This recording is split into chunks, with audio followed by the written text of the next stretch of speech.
There are definitely benefits to forming a group practice, but doing it successfully takes more than just a few doctors coming together into, well, a group of doctors. My guest today helps clients form group medical practices on a regular basis, and he's going to lay out some of the essentials for us. I'm Carl White, principal at Market Advisory Group, which is a healthcare marketing agency, and I'm also the host of Practice Care. The mission for both is the same, and that's to help private practice owners stay private. That's usually what they want, and care is better when the providers of care are the ones who own the practice, because then every decision that's got to get made, business, clinical, whatever it is made by those who have to turn around and take care of patients. So we can feel pretty confident that the needs of patients are always top of mind. My guest today is David Zetter. David is the founder and president of Zetter HealthCare in central Pennsylvania and has over 24 years of operational and healthcare experience. He is nationally recognized for his speaking, presentations, and healthcare business expertise. He's well-versed in regulatory requirements, revenue cycle management, credentialing and contracting, compliance, and coding and documentation. He's considered an expert on Medicare, not only by his clients, but also through consultant colleagues and healthcare attorneys across the country. He's an expert on ERISA regulations, which protect over 80% of the claims in the US. And listeners, we did a previous episode a lot about that. And holy cow, like ERISA can be your friend or your enemy. You just got to know what's going on in there. He knows how to stop payor recoupments dead in their tracks and what is legal and illegal in many payor contracts. Happy Friday, David. Welcome back. Happy Friday to you, Carl. Thank you. The approaching Thanksgiving Friday, a couple of Fridays before. Yeah. So we're going to start where I always start, which is a bit more about you. That was a pretty beefy bio, but tell us more about you, about Zetter HealthCare, for those who don't know you or haven't heard a previous episode. Well, I previously worked in food service for a lengthy career of 20 plus years, and then decided to quit traveling 5 days a week and went into healthcare. Basically spent about the first 5 years working in a consulting and accounting firm that worked with healthcare providers, and ended up taking over all the consulting side after I learned about everything in 5 years, got many certifications. So we've been doing this now for over 25 years. We've got clients in all 56 US territories, and we do everything from startups, setting entities up, contracting, credentialing, ongoing support, compliance, chart reviews, audits, hiring, terminating, you name it. We're here to support our clients in any way, shape, or form. They have a question about the business of healthcare, we're the answer people. Right. I'm That's curious. basically what it comes down to. I don't know if I ever asked you this before, but so you're saying you say to yourself, I'm leaving hospitality. How did you land on healthcare as opposed to any other industry? Well, actually, my wife was working for a gentleman that was a CPA, and all he did is work with healthcare professionals. Ah, I left running restaurants. Oh, geez, when was that? Way back in the late 90s. He had tried to get me to come work for him then, and I said, look, I'm almost 40 years old. You want me to change from food service to healthcare? I don't know squat about healthcare. mm-hmm. And I said no, and I went on and went to go work for a global food service organization. And did that for 3 years, was not happy, went back and talked to him, and basically said, okay, let's do this, because Okay. I got sick and tired of traveling. So, yeah, I basically shadowed him for 5 years, took tons of classes, Mm-hmm. got certified as a coder, an auditor, Mm-hmm. an HR professional, which I did for 20 plus years anyways. Mm-hmm. Um, and just started learning about healthcare, educating myself, spending a lot of time in practices, working with practice administrators, and literally finding out all the things that most people, I mean, I'm an operator, so I was all about you need to pull out every inefficiency in your process and your systems and change it so that you're more efficient and Mm-hmm. everything works more perfectly. Well, that's what I do. Mm-hmm. So you can do that in any industry. You just have to understand how you run the business. Yeah. I mean, I understand financials, so that was no big deal, but it's all about the operations. So I'm an operator, have been since, oh my God, since I was 14. And then I just started doing that and learning it and became an expert at it. There you go. And I just, every day of the week, you learn something new. I educate myself, and try to learn as much new information as I possibly can on the industry every single day. Yeah. I'm probably a member of 100 listservs, which is constant reading. Yeah. And that's how I educate myself. Yeah. Yeah. It's a So full-time yeah, job. now I'm, everybody considers me a thought leader. Go figure that. And You have a lot of letters after your name. It's a stunning yeah, I number of, do. Yeah, I do. But you all know, that does is take time and money. That's it. I hope it's a little more than that, but Uh, one or two extra well, benefits. you need to invest time and money first, and then You the do. knowledge comes with it. You And you do. have to maintain it. So Yeah. yeah, I spend a lot of money on CE every year just to maintain my Oh, credentials. that's true. Good Lord. Yeah, I never yeah, thought about you have no the idea. maintenance. I You never have thought no about idea. that. Yeah. Wow. Okay. There's your fifth day of the week that we were talking about. So let's Yeah, get into let's exactly. get into forming a group practice. And I want to start with before you form. And so what are the each question is going to be the same. What are the, most important steps in stage X? And so I want to start before you form. And the reason I want to ask it is in sort of my travels and working with clients, every once in a while you hear, the statement of, and these two partners just don't get along. And I just say to myself, why'd they get together? I mean, that's like a bad marriage. It really is like a bad marriage. Well, you Um, know how many marriages break up. well, and why, this is a professional marriage. You two, you partners, whether you're 2 or 20 or whatever, you need things to go well day to day because you're spending a lot of time with each other. And it just seems like, I don't know, the choice is kind of willy-nilly. So that, and before you get together, what are the things that you've seen that separate successful group practices from unsuccessful group practices? Well, first off, obviously, if you're starting up a practice, which is what our topic is Mhm. today, it can be a solo practice. It can be a practice that's you've got multiple partners or owners or Mhm. shareholders or whatever. So, I mean, if you're going to do it on your own, that's one thing. If you're going to do it with somebody else, you really need to know that person Mhm. and you need to know what their values are, their morals are. I mean, you're going into business together. It's even more than a marriage, in my opinion. And you know what? As you say that, you need to know those same things about yourself. Oh, absolutely. So you want to know somebody else's values. You don't know if they're a good fit for you unless you know your own. It's kind of So like when you're going to get married, if you're going to marry somebody, geez, have you had the talk about having kids yet? Things like that. yeah. So you've got to look at it. Okay, we're getting married. Mhm. We're going to have that. We're going to birth this business together, Yeah. so to speak. Yeah. And okay, who's going to manage the staff? You going to Mhm. hire an administrator? Are one of you going to be the managing partner? I mean, honestly, a clinician that is supposed to be the manufacturing plant of that business, Mhm. you're not going to manage people while you're trying to see patients. Yeah. So it's all about having an agreement on how you're going to run the business, how you're going to form the business, what each of you are interested in, what are your strengths, what are your weaknesses, Mhm. and complement each other, hopefully, so that whoever has a weakness in one area, the other one's going to have a strength. Mhm. So at least both of you can work together and make sure you have the same ideology, the same vision, the same ideas on strategy, and so on. Mhm. And a lot of times, a lot of this can be done. I mean, it could possibly done with just those partners, shareholders, or whatever having a conversation. But I might even suggest, hey, why don't you bring in an advisor that's done this a million times Yeah. and sit down with all of you and have a conversation because you don't know what you don't know. You haven't Correct. done this before.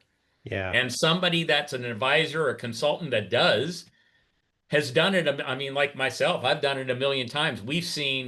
I'm not going to tell you we've seen everything because it always surprises me. Mhm. Something new comes up, Yeah. but we've seen it a million times. We've gone through this with all kinds of different people, and we can share a lot more information to help you prepare for what's to come Mhm. than you trying to figure out on your own. And what are some of the, so you compare, when you've been in that role and you've worked with two or three or four, or whatever it is, and you look at them and at the conclusion you go, I think they're going to make it. And then compare that to they're just going to flame out. And you're trying to help each one of them course correct and things. Are there any sort of common themes that come in the difference between and who knows if any of them are actually successful or flame out, but upon conclusion of your assessment, what do you see the differences there? Well, I mean, there can be many of them. I It's mean, true. you can have, okay, let's take a look at, you got a couple of physicians that are going to go into business together. And one of them's got the idea, oh, geez, I can run my car through the business. Well, are you traveling to a lot of facilities to see Mm, your patients? mm-hmm, Because if you're not running your car through the business. Why mm-hmm, would the car lease, or why would the business lease a car or pay for your car mm-hmm, when it's not benefiting from it? mm-hmm, Okay, so now you've got more overhead, or you attribute that to a personal expense of that physician, which, I'm going to say some things that some of your listeners may not understand, but those kind of expenses go below the bottom line mm-hmm, and are affiliated with that individual provider, not the practice. mm-hmm, And that comes out of their productivity mm-hmm, because you're not just going to split the profits because no one's going to be happy 5 years down the road when one of them is killing it mm-hmm, and producing $1 million a year in revenue and the other one's only producing 400,000. You're mm-hmm, not splitting profits evenly mm-hmm, because obviously that's going to create a disagreement and it's going to create a divorce. mm-hmm, Some people are more motivated than others, and they're going to work harder, or they're mm-hmm, going to want to see more patients. I mean, mm-hmm. there's all kinds of things that are going to be differences, and until you really address each one of those subjects, you don't know what your partner or your colleague is thinking Yeah. and what their game plan is. So you really need to start going through. I mean, I take everybody through a startup checklist, a startup timeline, Mm-hmm, one, so that they understand everything that needs to be done. We can address a lot of things, even right down to okay, what type of entity are you going to form? mm-hmm, Is it going to be an incorporation? mm-hmm, Are you going to want an S corp or a C corp? Because they're two very different things. mm-hmm, And then a corporation is much different than an LLC, and it's easier to run an LLC, in my opinion, mm-hmm, because you don't need annual minutes. You don't need to sell stock every time somebody enters or leaves the organization. mm-hmm. So, I mean, there's many different things to discuss, and many different things can set off issues with one of your partners. Yeah. Yeah. So, you really need to address as much as you possibly can. And the challenge is, you've never done this before. What do we need to think about? Yeah. How do you cover all that? Yeah. And I So that's why I'm always editing my startup checklist, my timelines, because every time we do one, something yeah. new crops up. Yeah. And it's funny. It's like we all have blind spots, but on the clinical side, Dr. X, you're thorough, you're very thorough, you're evidence-based, you are hopefully eyes wide open about what you don't know. But it's funny Sure. that, on something like this, I wonder how often you see people come in and you sit down with them and you say to yourself, this is a wing and a prayer. That's really all they've got. Like, they come in, they really, and it's just, like I said, we all have blind spots. Um, Well, I'll give you a real quick story about two doctors walked into my office 17 years ago. mhm, They had heard about me, didn't know me from Adam, mhm, came in, we sat down, they're sitting at our conference table, and they both said, "Look, we've got this great idea for a medical practice. We're very involved physicians with our patients and so on, but we want to build a different type of medical practice." He says, and both of them said, "We know nothing about this. We've got the money to do it, but we don't have the knowledge. So we clone need you to them, help us. We don't clone know them. what we don't know. We need you Yeah. to help us." Yeah. Well, there were two physicians that, unlike anything I've ever seen before, very caring, very personable people. One of them ended up becoming my doctor Mm, after they opened it, but we opened an urgent care and a family medicine practice. mm, Split the building down the center. You walk in the building, you go to the right to the family medicine, you go to the left to the urgent care. Mm-hmm. And then everything in the back of the house was all pulled together. They had separate rooms, all that kind of stuff.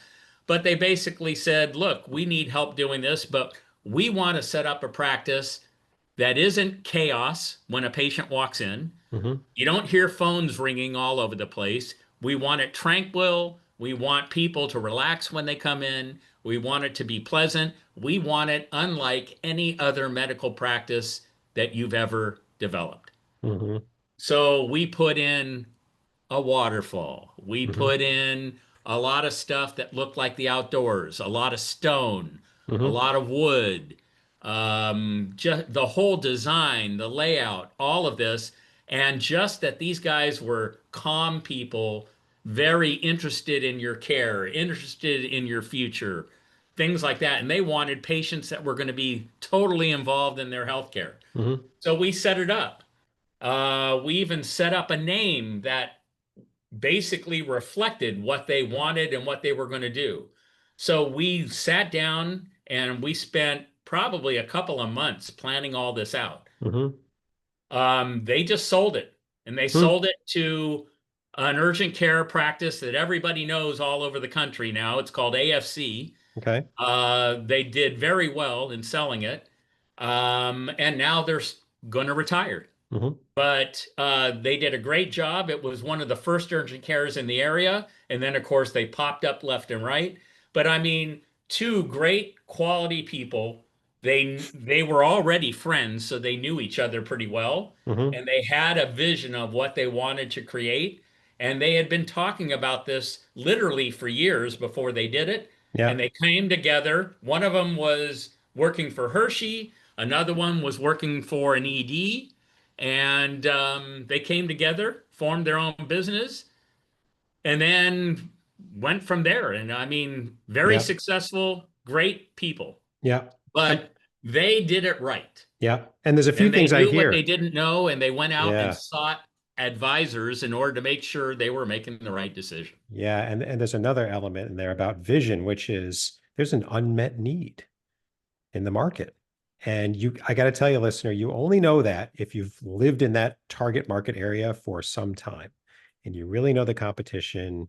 It takes deeper insights to know these things. And it just sounds like they were, and they had this vision of tranquil, calm, all these things, so that when the deluge of decisions come along as you are marching down the path to opening your door on day one, some of these decisions should be yes and some should be no. And if you've got a clear vision, it comes pretty easily.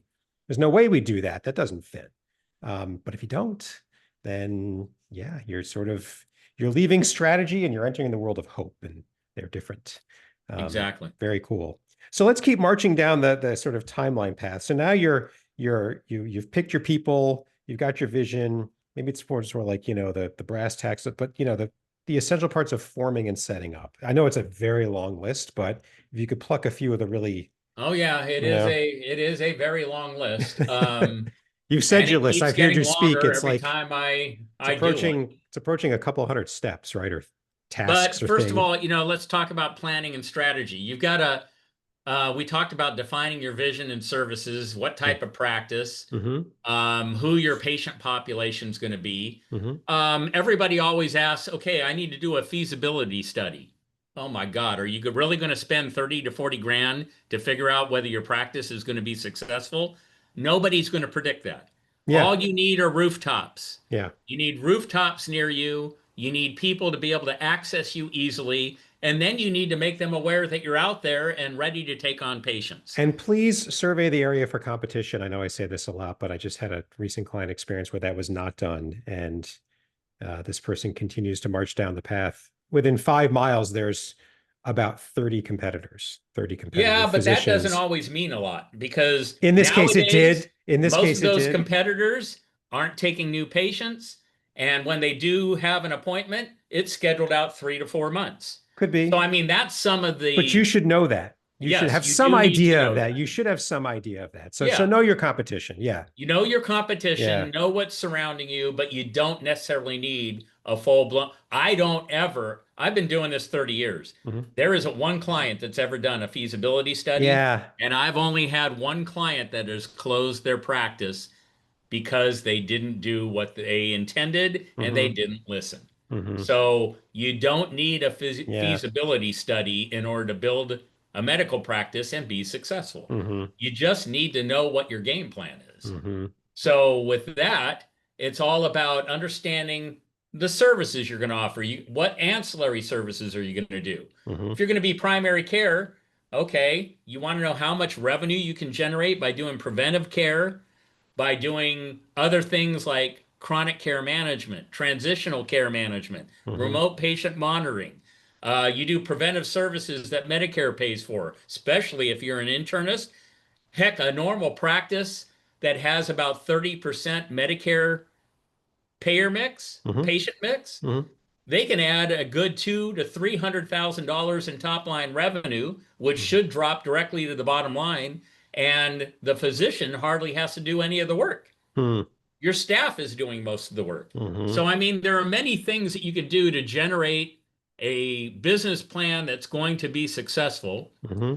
And understanding, even the strengths, the weaknesses, your opportunities, the threats. Hmm. You talked about knowing your competitors. There you are, a Hmm. SWOT analysis. Hmm. What are all the potential issues you're going to come up against? Hmm. What about the type of entity that you're going to form? Hmm. Okay. Okay, you want to be an LLC, but how do you want to be taxed? That's a Hmm. totally different situation Hmm. than the entity that you're forming. Hmm. And if you're an LLC, do you want to have payroll or are you going to be an owner that's just going to take draws? Hmm. Because those are two different distinct things, Hmm. and you have to communicate what you're going to do to the IRS to make sure you're doing it properly. Hmm.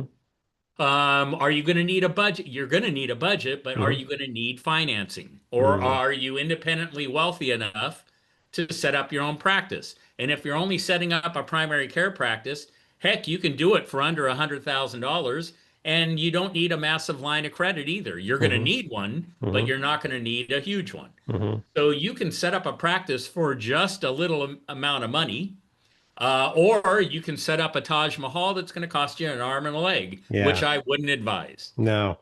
You can do that after you become successful and the profits are dropping to the bottom line. Yeah. And that's the way I always see it.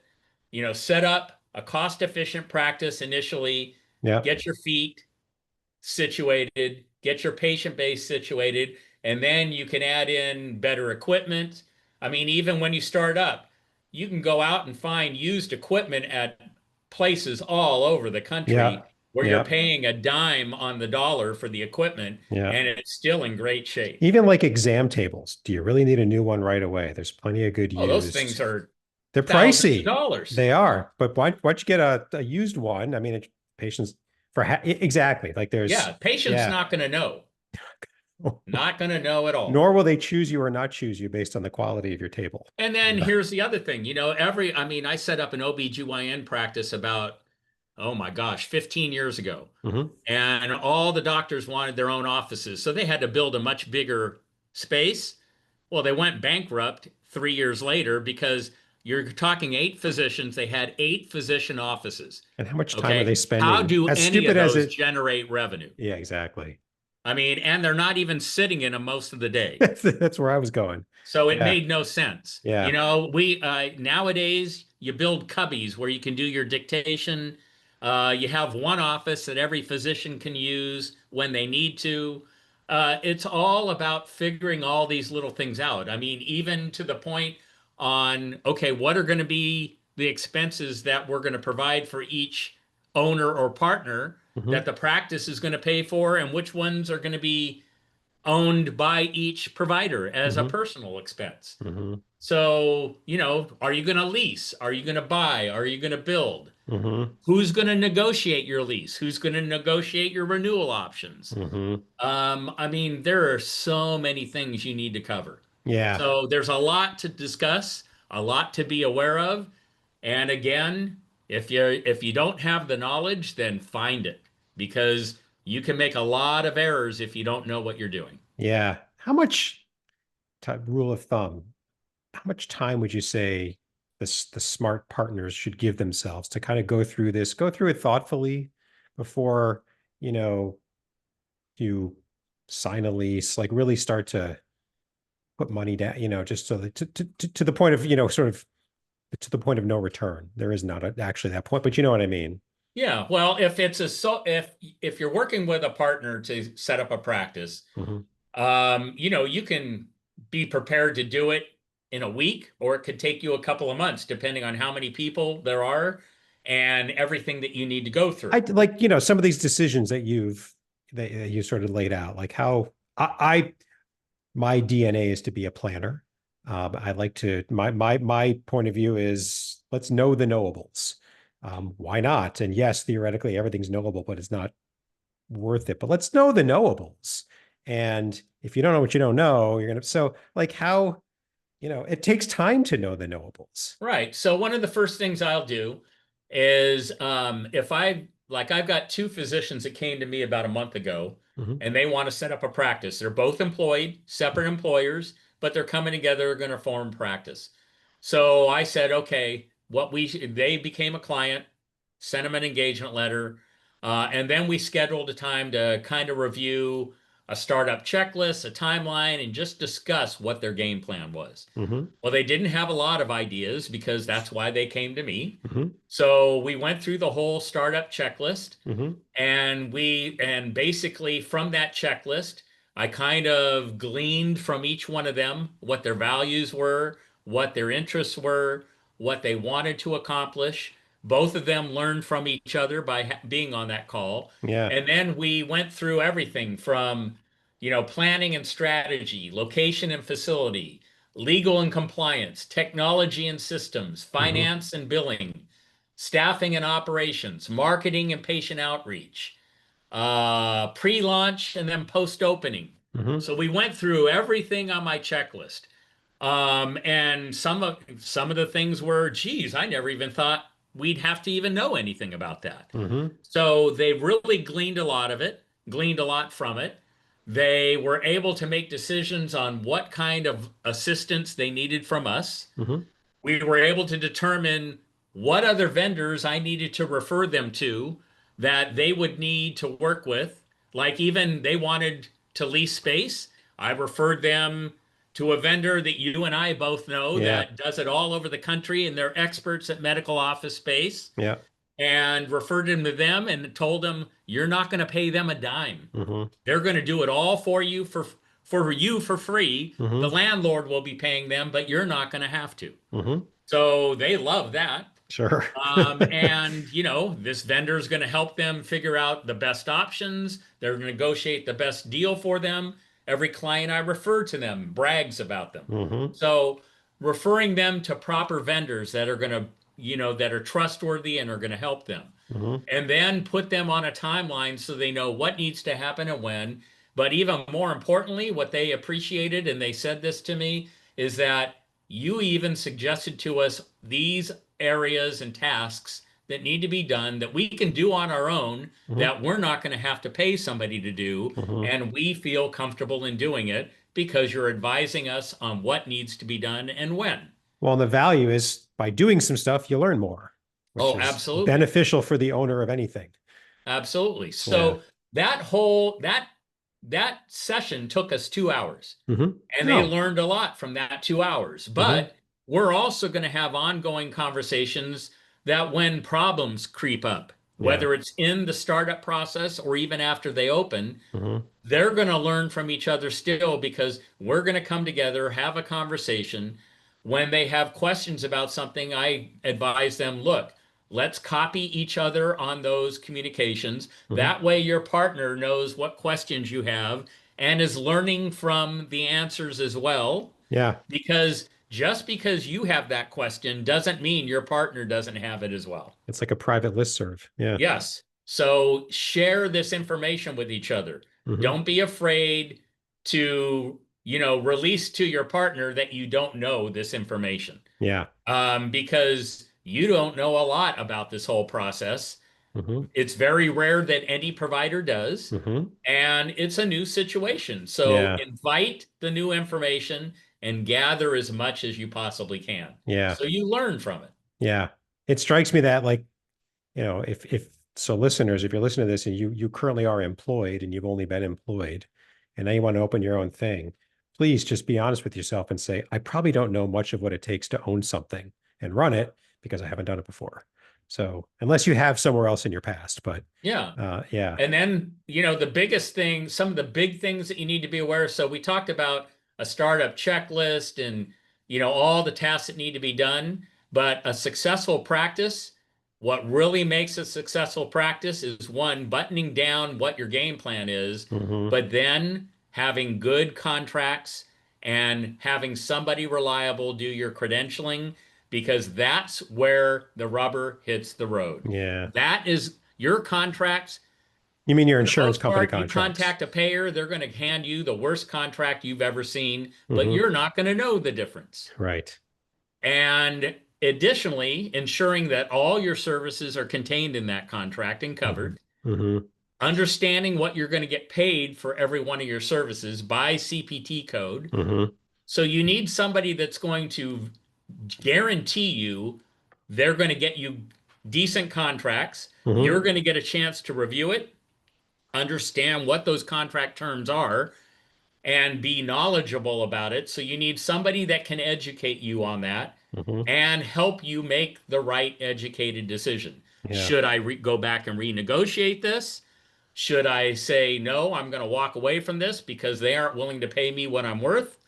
And how is that going to affect my practice? How is that going to affect the patients that I want to see? Hmm. So that's where revenue cycle starts, not when the patient calls for the office visit. Correct. Revenue cycle starts exactly when you start contracting with the insurance companies, because that's either going to make or break your practice. That's the beginning of the cycle, right? Yeah, What am exactly. I going to get paid? Yes. Exactly. And how can I negotiate the best And you rates? need to make sure that the payers communicate that to you, because no payer hands out fee schedules. They often hand out samples. And then often, like Aetna, will tell you, oh, we're going to base all this on our market fee schedule, but they never give it to you. It's So really how the heck pathetic. do you It's know what just, you're getting paid if they don't give it to you? you know, yeah, I have a lot of, There are so many I won't games played by editorialize. insurance It's, companies. it's just, it's just, it's shameful, but it is what it is. And Yeah, it is so what it you, is. you can deny it or you can accept it and work in it. So yeah, yeah. And Um, then how do you keep the money once you get paid? Because even in your preview, the startup of your podcast here, you mentioned about how you keep the money once you get mhm, paid. mhm, Well, there are laws that protect that protect some of it. mhm, Between PPACA, which is Obamacare, the regulations that were created for that, and then ERISA, you've got an awful lot of money that's protected where an insurance company cannot come back and take it back from you. And mhm, they especially cannot take it back from a claim that they're paying you today for a claim that they paid you on it 6 months or 2 months ago. mhm. That's flat out illegal if it's an ERISA sponsored health plan or a PPACA sponsored health plan. Yeah, you go to the grocery store, you buy a box of cereal, you pay your $8 or whatever, and you go home. Your life, dear listener, is the opposite of that. It's shameful and it never ends and it sounds exhausting. It But is. yeah, how am I going to get paid and how am I going to keep my money? How am I going to make sure that if I'm owed $100, because this was a level 5 visit, I learned about this, they don't down code it and say, sorry, that was really only a level 3 and we're going to give you 75, so Yeah, they'll remove holy the freaking CPT crap. code and put OV for office visit, Yeah. and then they pay you less, and you think you got paid based on what you submitted on your claim. Yeah. Yeah. Now, do you concern yourself this as you're forming, not top of mind, but you want to be setting up the systems so that you Absolutely. on day one, if you're supposed to, if you build 5 grand that day, you get the 5 grand, within 30 days or whatever a good time frame is for collections. Well, you won't get 5 grand. You're going to get a percentage of it because But whatever you're that always going to yes, bill more than what you're going to get paid. correct. Whatever you should be collecting is what you're actually collecting. And Um, then all about, and again, we're telling your listeners all these little yeah, I know. idiosyncrasies, but I mean, even your charges. How are you setting up your fee schedule on what you charge self-pay patients Hmm. and insurance companies? You Yeah. need two fee schedules and only two fee schedules. Hmm. But how are you setting up your fee schedule. If you're Hmm. setting up as a percentage of Medicare, like, oh, I need to charge 200% of Medicare to make sure that I collect everything, that doesn't guarantee you squat. Hmm. And I guarantee you, you've got other insurance companies that are going to pay you more than 200% of Medicare. Hmm. So that whole process that most people follow is flawed, greatly flawed. Yeah. And that's why we're changing fee schedules on every contract renegotiation project we do, Hmm. because people that set up their practice did it incorrectly in the first place. Hmm. And they lose money on a daily basis because they're billing out $150 for a service and the payer's willing to pay them 283. Hmm. And they're only going to pay you what you charge them. Correct. They're never going to give you the extra money. It's not their job Nope. Their oh, job is to you keep should the be, money in their bank account. well, their job is to pay what you think, you know, if the grocery store should have charged me 12 and only charged me 9, that's on them. Yep, Same concept. Yeah. All this points exactly. back to the way my, back to planner and know the knowables. It just seems to me that whatever, uh, maybe add a couple more, I don't know, give yourself time, listener, because there's a lot to put together a realistic, good, grounded business plan. Um, if you haven't done it before, you just need more time than the typical business because there's so many more moving parts. But listen to what David just said about just getting paid, right? Collecting, getting paid, charging properly. It's not, it's the opposite of transparent. Transparency means simplicity. It's the opposite of that. This is this Yeah. deep, dark, And I'd murky. suggest for your listeners, if you're going to set up a practice, I would say if you're just thinking about it a year in advance of when you open your doors, Yeah. you should be contacting an advisor Hmm. at that point in time. Hmm. I mean, it can be done in less Your time. own learning curve is 4 or 5 months if you're Yeah. really honest with yourself, It can certainly be. We've had clients that come to us and say, "Look, I've set up an entity already. I'm looking for a location, and I want to Yeah. start seeing patients in 6 months." Well, Hmm. that's a possibility, Hmm.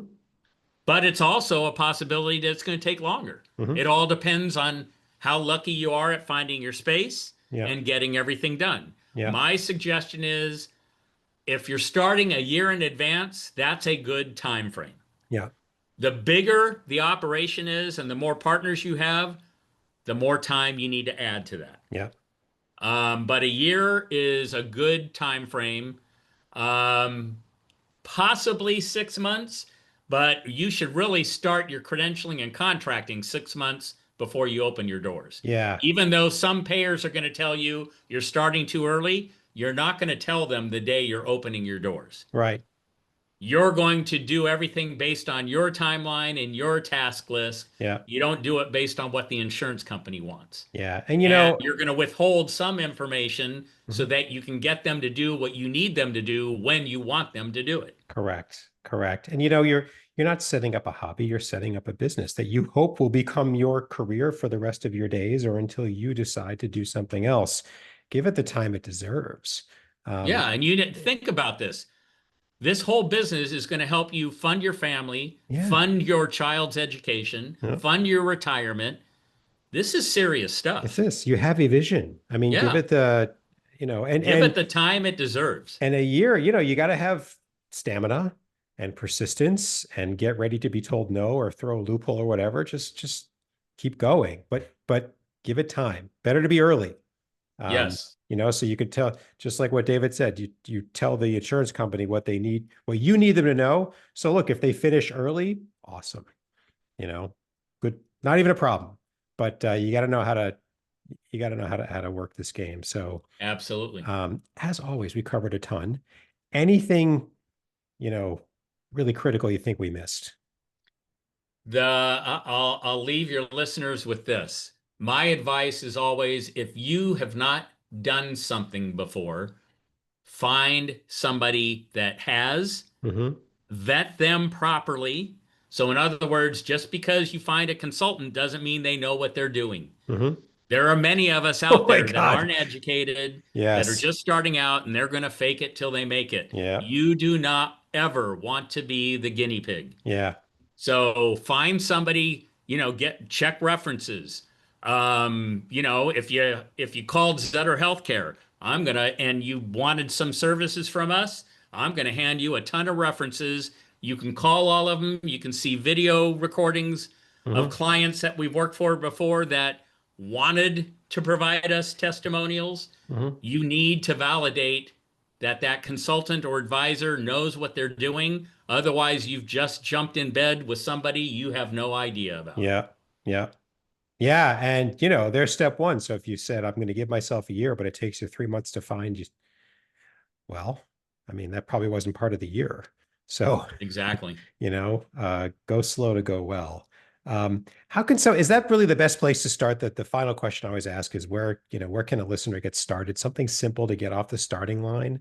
Um, maybe Well, it's geez, I mean, there's all look at kinds of, yourself in the mirror and say, am I really serious about this? Because what I'm embarking on is a fundamental change in how I pay for my life, and pay for my future. sure. So, you know, Well, I mean, what I advise people, look, you hire whoever you need. Even if you don't hire Zetter Healthcare, mhm, go out to like the NSCHBC, mhm, National Society of Certified Healthcare Business Consultants. good list. There's a ton of us that do this kind of work. Mhm, We're all certified. mhm, I mean, Carl, you and I are both members of that mhm, organization. mhm. So, in that situation, in most cases, you can trust that these people are educated. They go, take continuing ed, they're trained. We have certain Their bylaws and experience too. They requirements didn't, and yeah, morals that we follow. yeah. Hire somebody, go out and seek advisors that have the expertise. And just because they're a healthcare consultant doesn't mean that they know everything about your business. Mhm, You may need two or three or four different yeah, advisors to advise you. yeah. Depending on what it is that you want to do and what you want to accomplish, make sure you have somebody that's willing to refer you to somebody that's a better expert than they are. Mhm, Because I'm not an expert on anything, on everything. mhm, Carl's not an expert on everything. mhm, We're going to help you find somebody that's going to know the specifics of what you want to accomplish. mhm. And that's a feather in our cap if we can refer somebody that's going to hold your hand, teach and educate you, and Yeah, take you to the finish line yeah, appropriately. And yeah. that's what we all want. It's a good point. I mean, I say helping private practices stay private. That's a pretty common thread amongst just about everybody who's in that organization. So take your Yeah. time, and maybe that's the place to start. Take your time and find good people, good advisors to help you. Um, then start your year clock or whatever. Like I would almost put that, I wouldn't put that as part of the clock because it's going to take Yeah, I would time, tend to agree with you you know? And then once you've because got your that could take team, a little bit of time. and it should, right? I mean, you could find somebody who's awesome, but your personalities don't click. Who knows? Like it's all got to work. So, Yeah, yeah, absolutely. excellent stuff. Well, thank you once again for Thank you, coming Carl. on. And as I've said before, we'll get you on more. We could do a year's worth of episodes very easily. We've got your contact information. We'll put them in the show notes. Anybody who wants to get a hold of David Zetter has now that way to do so, as well as all the other ways. Two quick points before wrapping up. First, please subscribe to Practice Care. That's one word. We're everywhere. Easy to find. We drop a new episode every week. That's the easiest way to stay up to date. And also, if you're like David Zetter or us, and you serve private practices, or you're a private practice owner yourself, either way, you've got some experience on the business side of private practice. And don't overthink that, please. What you think might be simple, forgettable, and not worth the time, it is. Others are struggling with it. In the show notes for every episode, there's a link, a couple of clicks. Tell us what's on your mind. We'll get you scheduled as soon as possible. Thanks very much. And until next time.